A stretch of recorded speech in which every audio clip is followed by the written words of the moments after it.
I'm in my workshop and I'm building my own light aeroplane. So far so good. Does that look the business or what? There's something lovely about a brand new engine, isn't there? Moment of truth. Now.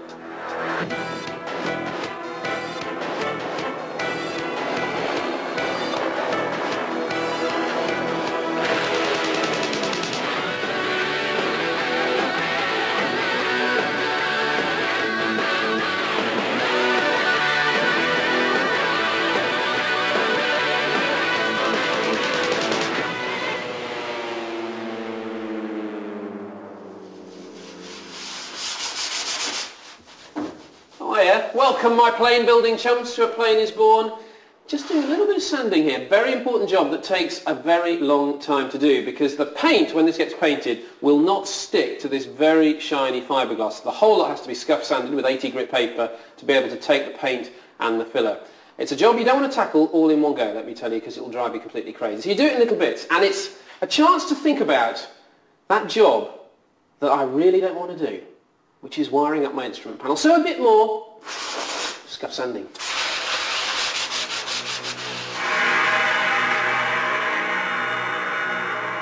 Well, clearly it's not that complicated, is it? Because the white wire connects to the white wire, to the white wire, to the white wire. Very simple. Later.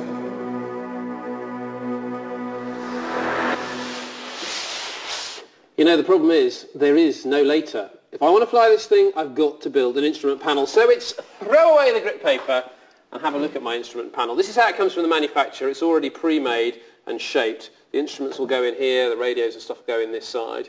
And the prep of it is quite easy, but before you can do anything to it, you need to know what instruments you're going to put in. Now, one of the great things about flying is all the magazines, because you can have a look through them. And you know when you're like shopping for hi-fi and things like that, you want all the knobs and the dials and the lights and all that stuff? Well, it's a dream when you have a look through all these magazines. So bear with me, I need to choose my instruments. Oh, yes. Looks like the outside world with the horizon. I definitely need one of those. And below it is a direction indicator, which I need as well. Up here is the airspeed indicator, and I better know how high I am. Good idea, I think. So, an altimeter. So that's about my limit as far as instruments is concerned. So I'm going to get some help on this one, find out what else I could have. And while I'm finding that person, take a look at Bob Harrison's Europa. It's a mono wheel, and it took him 2,500 hours to build.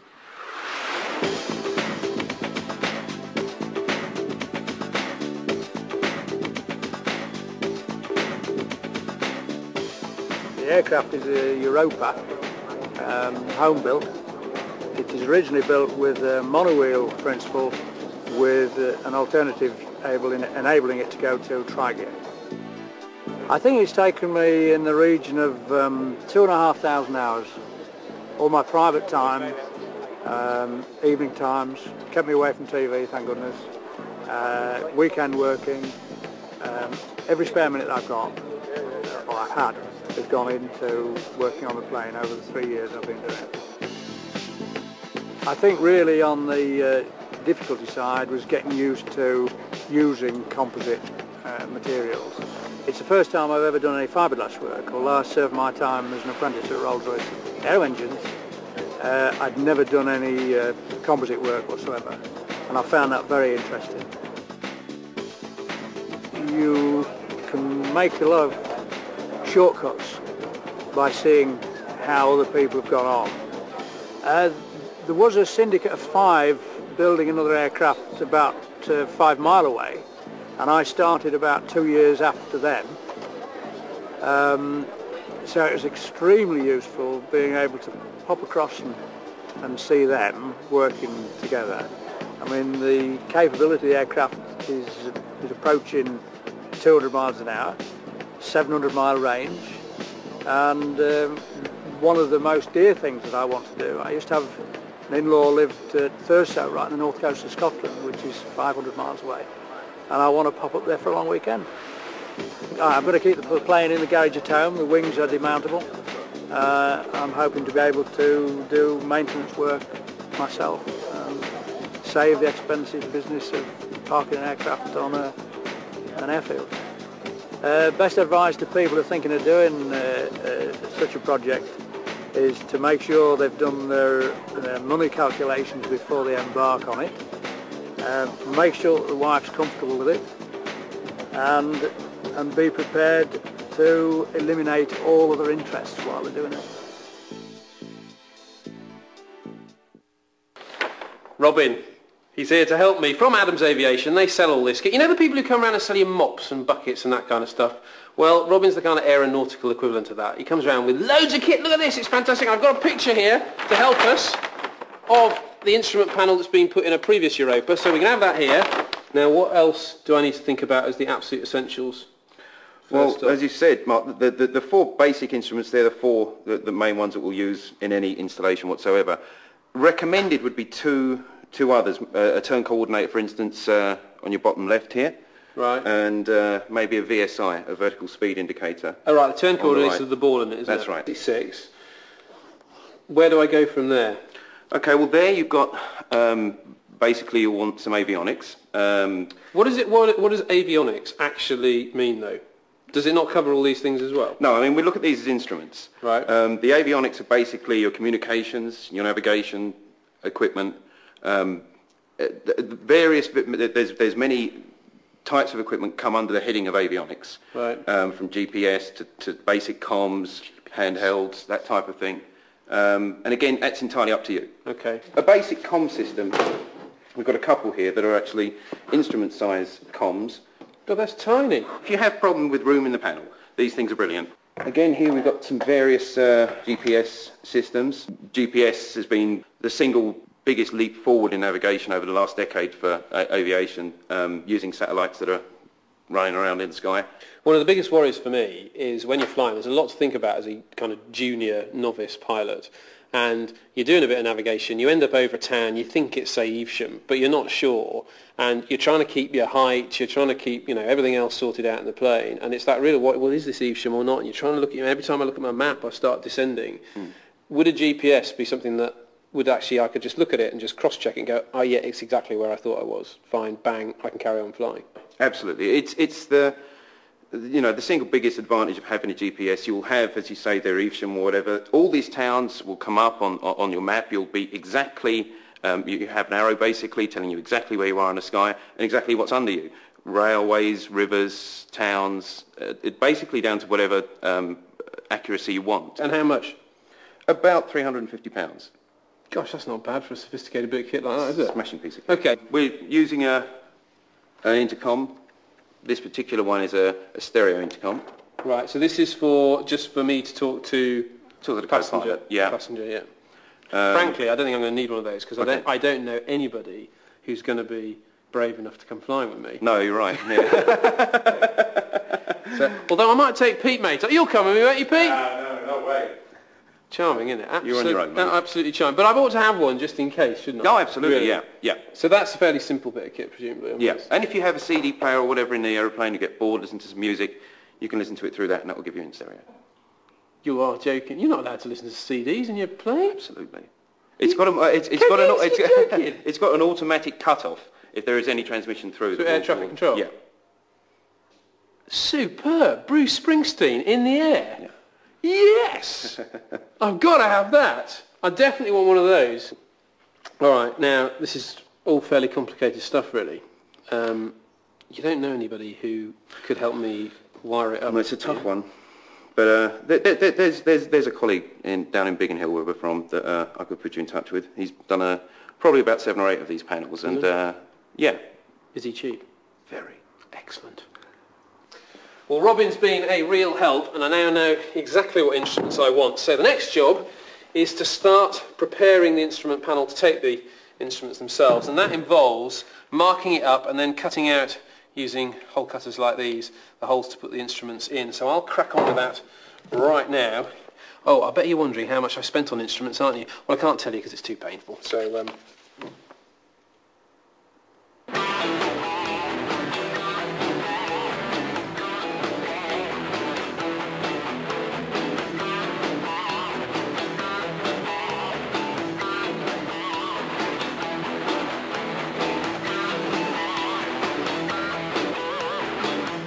drill the holes to attach the gauge in there. Neville from the factory, you remember Neville, nice bloke, dodgy haircut?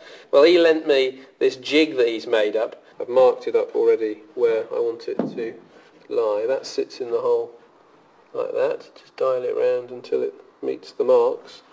And then from underneath, bolt goes through. So that comes up like that.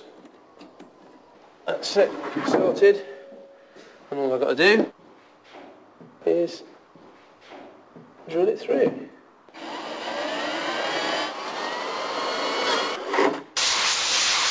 Now, although I completely hate sanding down this beast, I'm doing it because I'm in a bit of a quandary about my instrument panel. It's ready to accept the instruments, but I am very worried about whether it should be me who actually wires it all up, because it's a very important part of the plane and I've spent a fortune on it and I want to get it absolutely right, if only for safety reasons. So should I do it myself or should I get in an avionics expert? Find out after the break. Welcome back. Call me a wimp if you will. You're a wimp. Thank you very much. But I decided to get some help. And what you can hear in the background is Ash from AM Avionics, who's helped me put together this panel, and it's coming along really well, isn't it? Yeah, I'm very pleased with it. We've just got Excellent. a few more things to Take put a look at this here. If you think this looks impressive, then take a look at the guts of the thing. Now that is one very good reason why it's worth bringing in somebody to help you do this. What's the big mistakes that people make when they start thinking about doing their own instruments? Well, I think they don't see the whole job through. You need to know exactly what equipment you're going to put in it before you make the first cut. And then don't vary, no variation from that point on. Well, do you find that people sort of go, oh yeah, I've got it all sorted, I know what I'm going to do, and they get kind of halfway into it and go, oh, I want one of those there? Absolutely. And it's a limited area. There's not a lot of space there, really. You have to have your 6 instruments there. You've got a small area there for avionics. Choose once and that's it. What we've got to do next, we've got the DI to go in. Correct. That's the last instrument there. And then just some radios. All right, so the DI, we've got the unit is there. That's the one DI that's there, going yeah. in. Okay, that's the brand new one. Now, what's inside the DI? Well, we've got a cutout there. So to give you an idea, there's a gyro, which is vacuum driven. And basically, air is sucked into the instrument, which rotates that gyro. Okay. And from that, through a few gears, you get a card rotating there. So that's pretty much how the gyro works, basically. Right. So when that's in place, then the whole of the inside of that's got the vacuum running through it. That's right. Yeah. Okay. There's 2 vacuum-driven instruments. There's this and the artificial horizon. Okay, which we've got there, which is the other cutout, which is an amazing instrument, isn't it? Sure. Again, that's a gyro there, but it's free moving. It's not fixed like the. It's fixed in one plane. Yeah. And again, if you move that, Okay. and this instrument gives you pitch and roll information. Because the gyros here are basically in relation to planet Earth. They're in space. So wherever you go with this instrument fixed to your aircraft, this will always stay in the right plane. So as you're moving around, I mean, when it's set like this, it hasn't got the vacuum going. It just sits on a tilt. Yes. It's only when the gyro is actually spinning. They will actually erect. Yeah. Yeah.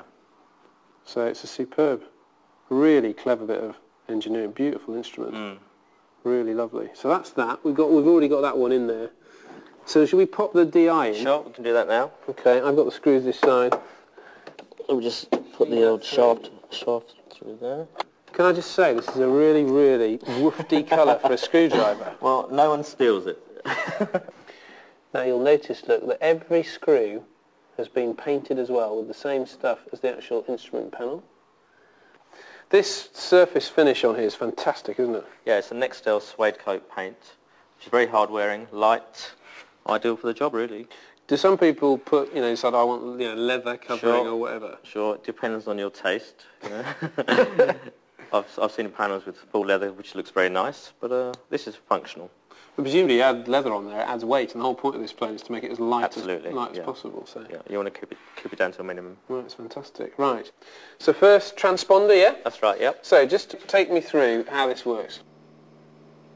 Air traffic control interrogate the aeroplane. This sends out a signal to let air traffic control know where you are. So that's what provides a blip on the screen, is it? Correct, yeah.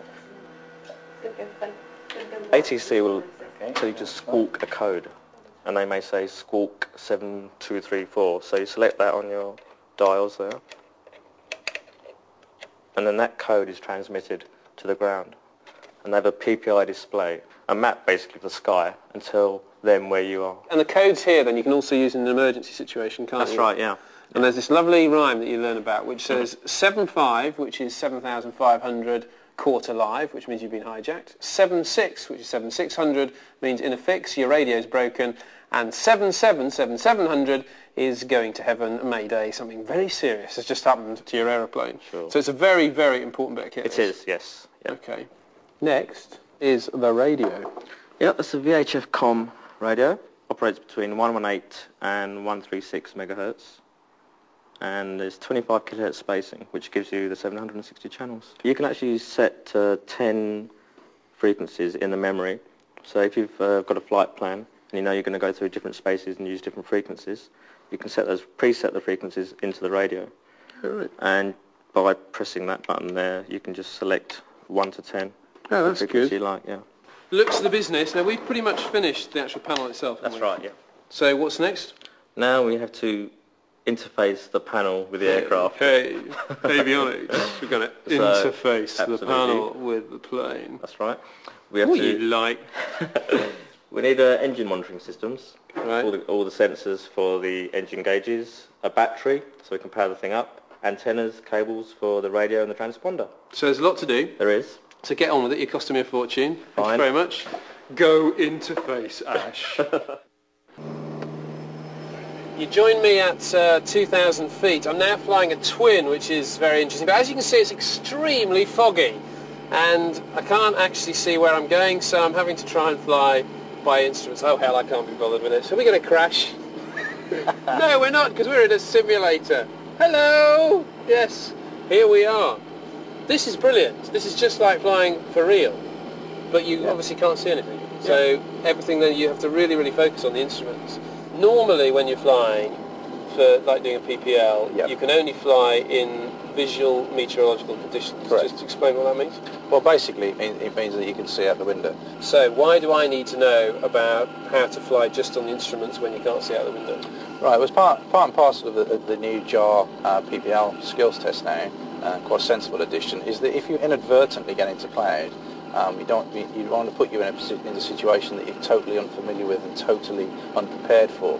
So it's quite easy to get into cloud, although we should always do our best to avoid it. So we need to install some training that would enable you to make a straightforward turn to get through 180 degrees to get out of that cloud situation that you're in.